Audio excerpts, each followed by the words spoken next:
नमस्कार दोस्तों। आज हम गांधी और नेशनल मूवमेंट करेंगे। ये टॉपिक पेपर के पॉइंट ऑफ व्यू से बहुत ज्यादा महत्वपूर्ण हो जाता है कि नेशनल जो मूवमेंट हुआ उसमें गांधी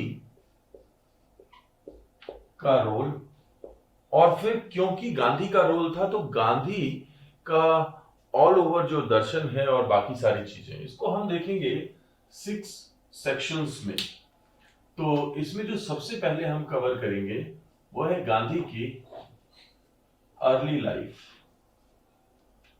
सेकंड सेक्शन में हम देखेंगे गांधी द्वारा चलाए गए मूवमेंट्स। थर्ड सेक्शन में हम देखेंगे गांधी की इंस्पिरेशन क्या थी, और ये सब एक ही साथ चलेगा। और फोर्थ सेक्शन में हम देखेंगे गांधी ने जो राइटिंग्स की वो कौन सी थी। फिफ्थ सेक्शन में हम देखेंगे गांधी का आश्रम जीवन, और सिक्स कुछ अन्य मिसलेनियस सी चीजें जो गांधी को लेकर के बहुत महत्वपूर्ण है। तो स्टार्ट करते हैं। गांधी का जो जन्म हुआ आप सभी जानते हैं कि 2 अक्टूबर 1869 को पोरबंदर में हुआ था। काठियावाड़ी परिवार में। पिता का नाम करमचंद और माता का नाम पुतलीबाई। गांधी 1891 में यानी 1891 में इंग्लैंड से शिक्षा प्राप्त करके भारत आए थे। गांधी पढ़ाई में बहुत अच्छे थे, इसलिए वो इंग्लैंड गए थे। हालांकि उनकी जो बिरादरी थी वो ऐसा नहीं चाहती थी कि वो वहां पे जाएं, इसलिए ऑलमोस्ट बिरादरी से बाहर ही कर दिए गए थे। 13 वर्ष की आयु में उनकी शादी हो गई थी कस्तूरबाई गांधी से, और उनके 4 बेटे थे, मणिलाल, रामलाल, रामदास, देवदास, ये शायद नाम थे। गांधी के बारे में एक फैक्ट है कि 1901 में गांधी एक बार फिर से इंडिया वापस आए थे, जब उन्होंने 1901 में कांग्रेस का पहला अधिवेशन अटेंड किया था। बट फिर वो वापस चले गए थे दक्षिण अफ्रीका, जहां पे कि बोअर का युद्ध था, नटाल कांग्रेस का एस्टैब्लिशमेंट हुआ था, वो उसके मेंबर बने। और फिर फर्दर उन्होंने साउथ अफ्रीका में बहुत काम किया, और साउथ अफ्रीका में ही थे जहां पे कि उन्होंने अपना एक टॉलस्टॉय फार्म और फिनिक्स आश्रम, गांधी के ये 2 आश्रम वहीं बनाए गए थे। फिर आते हैं गांधी के मूवमेंट पे। गांधी जब भारत में आए तो सबसे पहली बात तो 9 जनवरी 1915 ये वो डेट है जिस दिन प्रवासी भारतीय दिवस मनाया जाता है। और इसी दिन ये ऐसा इसलिए मनाया जाता है क्योंकि गांधी इस दिन वापस आए थे। तो गांधी ने जो मूवमेंट स्टार्ट किए, और गांधी के जो मूवमेंट थे उनमें सबसे पहले गांधी ने सत्याग्रह किया। सत्याग्रह यानी सत्य का आग्रह किया कि आप हमारा सत्य मान लीजिए। जब ये नहीं माना गया तो इसका रिजल्ट था कि उन्होंने सहयोग करना बंद कर दिया, असहयोग किया। और जब इस असहयोग से भी बात नहीं बनी तब उन्होंने अवज्ञा की। अवज्ञा यानी बात माननी बंद कर दी। और जब इससे भी नहीं हुआ तब उन्होंने एक चुनौती पेश की, और ये चुनौती किस रूप में थी? ये चुनौती थी अंग्रेजों को बाहर भगाने के लिए। तो जहां तक सत्याग्रह की बात है तो गांधी का पहला सत्याग्रह था चंपारण सत्याग्रह 1917 में। 1915 से 17 का टाइम क्यों लगा? क्योंकि गोपाल कृष्ण गोखले, जो कि गांधी के राजनीतिक गुरु थे, जिनके बुलावे पे गांधी भारत आए थे, उन्होंने गांधी से कहा था कि पहले आप यहां की व्यवस्था को समझो और लगभग 1 साल दो, ताकि आप इस सारी व्यवस्था को समझ सको, उसके बाद आप कोई आंदोलन चलाना। तो चंपारण सत्याग्रह हुआ 1917 में बिहार में, उत्तर पश्चिमी बिहार में चंपारण पड़ता है। तो वहां पे विद्रोह हुआ। ये 3 कठिया पद्धति के विरुद्ध था। वहां के किसानों को यह कहा गया कि आप जबरन रूप से 3/20 भाग पे नील की खेती करो। यानी कि आपके पास अगर 1 बीघा जमीन है जो कि 20 कट्ठा के बराबर होती है, तो उसमें से 3 कट्ठे पर, हर 1 बीघा में से 3 कट्ठे पर आपको नील की खेती करनी पड़ेगी। इसे 3 कठिया पद्धति कहते हैं। तो वहां के जो किसान थे वो इसका विरोध कर रहे थे, क्योंकि नील की खेती से जमीन की उपजाऊ क्षमता कम हो जाती है। तो वहां पे से राजकुमार शुक्ला पहुंचे गांधी के पास और उन्हें बुला करके लेके गए, और इसमें अनुग्रह नारायण सिंह और बहुत सारे लोग जुड़े हुए थे, जिन्होंने कि जो पहले से चंपारण आंदोलन से जुड़े हुए थे। उन्होंने गांधी को बुलाया और ये गांधी का पहला सत्याग्रह था। इसके बाद में अहमदाबाद और इसके बाद में खेड़ा, आप याद रखेंगे खेड़ा एक ग्रामीण था, चंपारण ग्रामीण था, 2 ग्रामीण के बीच में एक शहरी। तो ये दोनों ही 1918 में हुए थे। और इसके बाद में ये 3 क्षेत्रीय सत्याग्रह थे गांधी के शुरुआती। इसके बाद में हुआ रॉलेट। जस्टिस रॉलेट की अध्यक्षता में अंग्रेजों ने एक रॉलेट एक्ट पास किया था, और इस रॉलेट एक्ट को कहते हैं ना वकील, ना अपील, ना दलील। जब ये आया तो इसे काला कानून कहा गया, और इसका विरोध करने के लिए रॉलेट सत्याग्रह चालू किया गया। अगर क्वेश्चन आता है कि गांधी का पहला सत्याग्रह कौन सा था, तो आंसर होगा चंपारण। लेकिन अगर यह पूछा जाए कि गांधी का देशव्यापी पहला सत्याग्रह कौन सा था, तो वो था रॉलेट सत्याग्रह। लेकिन रॉलेट सत्याग्रह बहुत ही कम समय चला। 6 अप्रैल से चालू हो गया था, 5 अप्रैल को घोषणा की गई थी, 6 अप्रैल से चालू हुआ और 15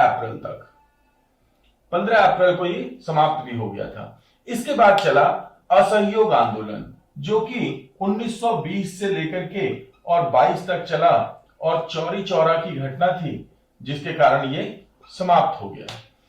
इसके बाद में ये जो असहयोग आंदोलन था, क्योंकि ये चला था खिलाफत आंदोलन के साथ, तो आपको यहां पे समझ लेना होगा कि अली बंधु बहुत ज्यादा परेशान थे, इस बात से दुखी थे कि आपने चौरी चौरा जैसी एक घटना के कारण पूरा आंदोलन बंद कर दिया। गांधी ने कहा कि मैं 1 वर्ष के भीतर भीतर एक बड़ा आंदोलन चालू करूंगा। हालांकि उस आंदोलन को चालू होने में बहुत समय लग गया, क्योंकि अगला आंदोलन जो 1930 में हुआ, सविनय अवज्ञा आंदोलन, जो कि बेसिकली सॉल्ट एक्ट के विरुद्ध था। गांधी ने इस आंदोलन को मुख्य रूप से इसलिए चलाया था क्योंकि अंग्रेजों ने कानून, नमक बनाने पर भी कानून लगा दिया था। तो 1930 में यह आंदोलन 12 मार्च से 5 अप्रैल तक की 240 मील की एक यात्रा की थी अपने 78 सहयोगियों के साथ गांधी ने, जिसमें कि एकमात्र महिला थी सरोजिनी नायडू, और इसमें साबरमती से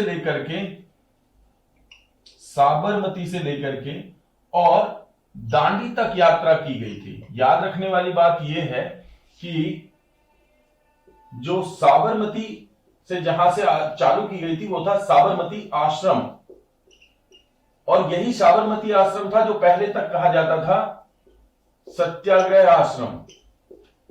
सत्याग्रह आश्रम इसे 1915 में जाना जाता था, बाद में चलकर के इसका नाम चेंज कर दिया गया, साबरमती आश्रम हो गया। ये साबरमती नदी के किनारे एस्टैब्लिश हो गया, अहमदाबाद में था। तो यहां से चालू की गई थी यात्रा, और दांडी स्थान पे जाकर के गांधी ने नमक बनाया था, और इससे नमक यात्रा चालू हुई थी। और फिर आते हैं हम उस चुनौती पे, जिसमें कि अंग्रेजों को चुनौती दी गई कि अंग्रेजों भारत छोड़ो।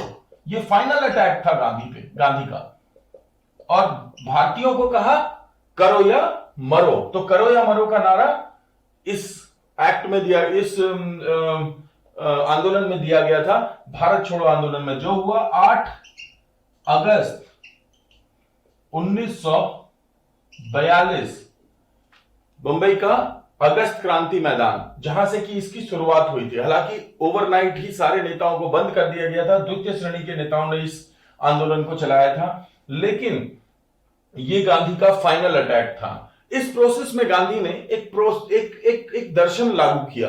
वो दर्शन क्या था कि कभी भी आप किसी चुनौती का सामना लगातार लड़के नहीं कर सकते, लड़ते लड़ते कुछ समय के बाद आपको रुक जाना चाहिए। तो ये होती है ट्रूस, यानी शांति।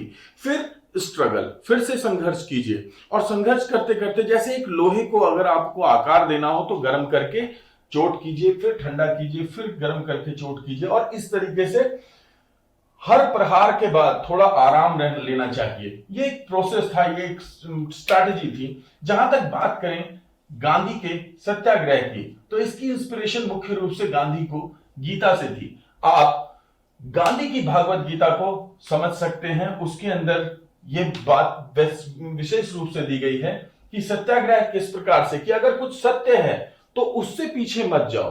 गीता का ये रहस्य था जो गांधी ने दिया। जहां तक बात थी असहयोग आंदोलन की, तो लियो टॉल्स्टॉय की एक बुक थी वॉर एंड पीस। गांधी की एक बहुत अच्छी आदत थी कि वो जब किसी को अप्रिशिएट करते थे तो वो उससे पत्र व्यवहार जरूर करते थे। लियो टॉल्स्टॉय को भी गांधी ने लेटर लिखा था। इसके बाद में आया अवज्ञा आंदोलन, यानी सिविल डिसोबीडियंस मूवमेंट। तो सिविल डिसोबीडियंस मूवमेंट की जो इंस्पिरेशन थी गांधी को, वो थी हेनरी थोरियो की बुक थी सिविल डिसोबीडियंस। हेनरी थोरियो एक प्रोफेसर थे हार्वर्ड यूनिवर्सिटी के यूएसए में। तो उन्होंने ये बुक लिखी थी सिविल डिसोबीडियंस। इसमें इन्होंने जो तरीका बताया था कि भाई आपके ऊपर कोई व्यक्ति प्रहार इसीलिए करता है क्योंकि वो आपके कष्ट से उन्मादित होता है। अगर आपको कष्ट ही ना हो और आप सविनय रूप से अगर उसकी बात को मानने से मना कर दें तो वो आपके ऊपर प्रहार करना भी बंद कर देगा।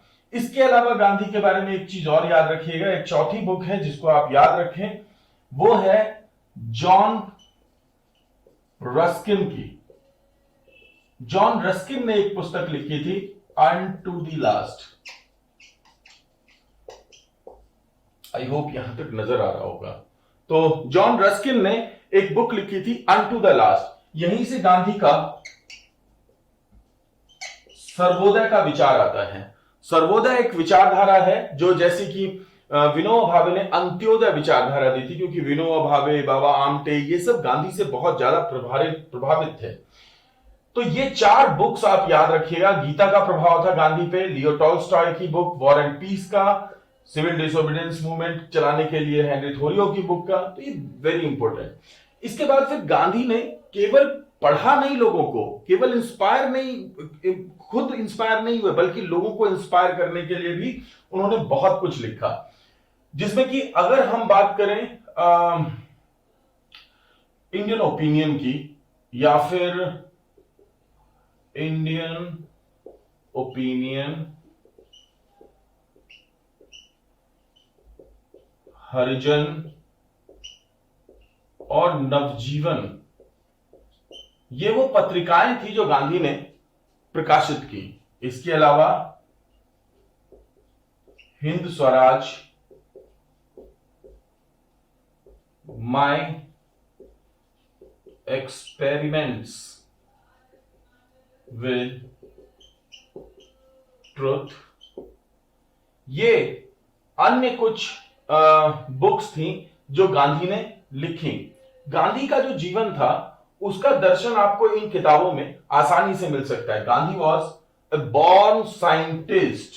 आप अगर इस बात को बुक पढ़ेंगे ये, तो आपको पता चलेगा कि गांधी एक बहुत बड़े सोशल साइंटिस्ट थे, एक बहुत बड़े पॉलिटिकल साइंटिस्ट थे, क्योंकि वो अपने विचारों को और नई चीजों को लागू करने में विश्वास रखते थे और हर चीज को देखने का एक नजरिया बिल्कुल डिफरेंट था। अब आते हैं उनके आश्रम की। तो हमने 3 आश्रमों की बात की, एक और जगह थी सेवाग्राम, और यहां से कुछ जुड़ा हुआ है। सेवाग्राम जो कि है वर्धा डिस्ट्रिक्ट में। वर्धा डिस्ट्रिक्ट कहां पे है? महाराष्ट्र में। और वर्धा आपने पढ़ा होगा 1937 की वर्धा योजना। ये शिक्षा से संबंधित है। गांधी ने बेसिक्स एजुकेशन का फॉर्मूला दिया था। एक्चुअली हुआ क्या था कि जब सविनय अवज्ञा आंदोलन चल ही रहा था, इस वक्त में रैमसे मैकडोनाल्ड ने एक निर्णय दिया जिसे सांप्रदायिक पंचांग कहते थे, और उन्होंने कहा कि भाई जो अब फर्दर जो केवल धर्म नहीं, अब कास्ट भी डिवाइडेड होंगी, और जो शेड्यूल कास्ट शेड्यूल ट्राइब हैं वो अपनी कास्ट वालों को ही वोट देंगे। गांधी इस विषय को लेकर के धरने पर बैठ गए और उन्होंने कहा कि ऐसा नहीं होगा। बाद में फिर भीमराव अंबेडकर आए, उन्होंने उन्हें मनाया और ये जो पैक्ट हुआ इसे कहते हैं पूना पैक्ट। इसके बाद गांधी ने रिफ्लेक्ट किया और उन्होंने एक्टिव राजनीति से यानी सक्रिय राजनीति से लगभग 8 साल का वनवास ले लिया। व्यक्तिगत सत्याग्रह की शुरुआत हुई 1932-33 में और व्यक्तिगत सत्याग्रह के बाद 1934 से लेकर के 1942, याद रखिएगा 1934 से लेकर के 1942 पॉलिटिकल संन्यास का टाइम माना जाता है गांधी का। इस वक्त उन्होंने राजनीतिक रूप से संन्यास ले लिया था। तो उन्होंने काम क्या किया, उन्होंने हरिजन सेवा के लिए काम किया और उन्होंने मुख्य रूप से काम किया लेप्रोसी के लिए, कोढ़ पीड़ितों के लिए और अन्य लोगों की सेवाओं के लिए। और इस दौरान वो यहां थे वर्धा में सेवाग्राम में, जहां पे कि बापू कुटिया और बा कुटिया है। अगर आप कभी यहां जाएं तो इसको विजिट जरूर करें। So beautiful place. इससे ये जो वर्धा योजना है इस पे बहुत सारे क्वेश्चन आते हैं।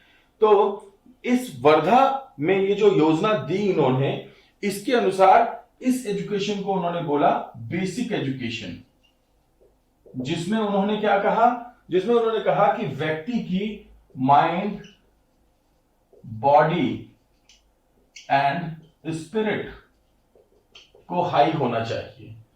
अब इन सारी चीजों के अलावा गांधी के बारे में कुछ मिसलेनियस फैक्ट याद कर लेने चाहिए आपको, जैसे कि गांधी राम राज्य की परिकल्पना में विश्वास रखते थे।